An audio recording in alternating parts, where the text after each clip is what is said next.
Des images insoutenables diffusées par l'opposition syrienne. Nous sommes dans une banlieue de Damas, un fief rebelle. L'opposition parle de 1300 morts. Selon elle, l'armée a utilisé des gaz neurotoxiques contre des civils, des femmes, des enfants.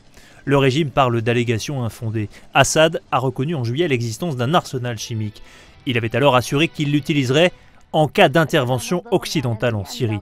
Les vidéos à sa gloire exhibent des dépouilles de soldats rebelles. Un air de provocation. L'attaque chimique dénoncée par la rébellion intervient alors que les inspecteurs de l'ONU sont arrivés à quelques kilomètres de là, dans la capitale syrienne, précisément pour enquêter sur les précédentes attaques chimiques prêtées au régime. Dans ces opérations, il y aurait eu utilisation massive d'armes chimiques. Donc, ce que demande la France, en liaison avec l'ONU bien sûr, c'est que immédiatement cette mission, qui est présidée par M. Sellström, puisse aller enquêter sur place, puisque là, si c'était le cas, mais ça demande à être vérifié, non seulement ce serait un massacre, mais en plus une atrocité sans précédent. Mais en Syrie, c'est toujours Bachar al-Assad qui dicte ses conditions. L'ONU ira où le régime veut d'elle.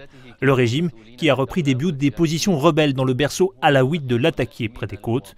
Il a gagné en juin la bataille de Qousser près de la frontière libanaise avec l'aide du Hezbollah.